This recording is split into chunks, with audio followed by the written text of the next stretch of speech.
track reaction is brought to you by Patreon. This was a Patreon requested track reaction, so if you are interested in my Patreon, you are interested in supporting me, Ryan, go have a look. The link is always in the description box. You don't have to donate anything at all if you don't want to, but of course, you know, if you just want to support me and, you know, support my videos and all that kind of stuff, have a look into it. Maybe you could, you know, send over a little donation, but of course watching my videos and subscribing and liking my videos is big enough support as it is anyway. But if you do want to have a look and get requests like this, go have a look. So Jessie Ware, we have a deluxe edition of her album from last year, What's Your Pleasure.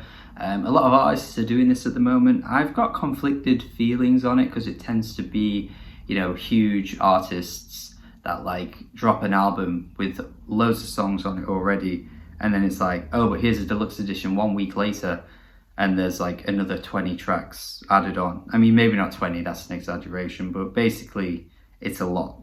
And I don't know, it's clearly just trying to capitalize on streaming, isn't it?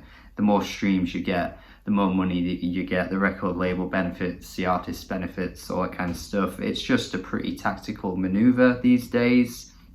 But I think with artists that do it like, you know, months later, like Jessie Ware has done it, it makes more sense, doesn't it? Because if you're doing it like a week after the album's come out, it's obvious what you're doing. And I liked What's Your Pleasure, I thought it was really good, made the lower end of my top 50 albums of last year. I saw some people say it was a bit lame, not really that good, but I really thought it was quite good. So I'm looking forward to hearing this new track, Please.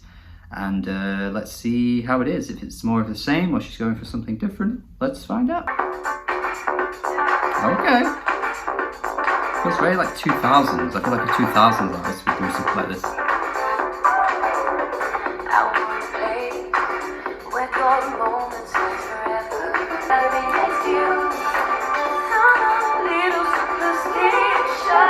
This is good! Yeah! Damn, man! This didn't make the album? What?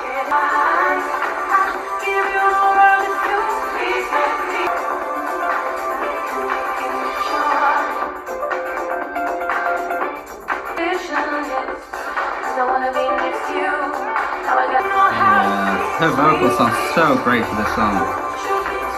Like she knows her strengths. God damn.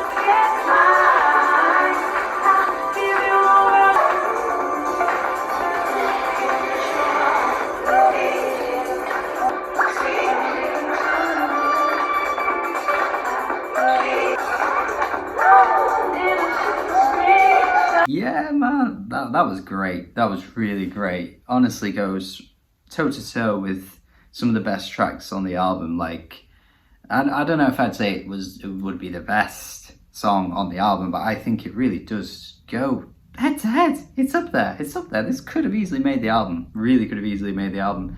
But wow, really impressed with this.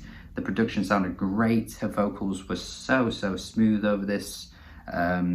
Just incredibly catchy. It reminds me of like the best moments that we heard from Robin back in the day. Robin's still going, but I'm talking more of like her best tracks. Also had a bit of like a 2000s feel to it. I feel like something like Kylie would have done, or like, you know how like indie bands in the 2000s like tried to do like pop from the 80s. I'm talking bands like Cut Copy or Hercules and Love Affair. They're quite, you know, particular obscure names, but I think if you've heard of those bands, you'd know what I mean when I'm comparing this track to that, because it just feels like it's got that flavour to it.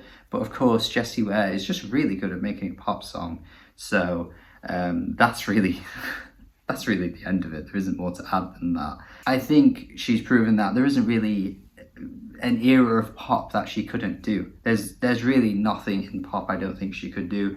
I think she's really fantastic, and this was a great track. Hopefully you guys agree. Hopefully you like it. Let me know in the comments what you think. I think this is Ryan approved. This is Ryan approved. This is very good. Let me know your thoughts in the comments. Thank you for watching this video. Subscribe if you haven't already. Remember to check out the Patreon as well if you're interested. Have a good day.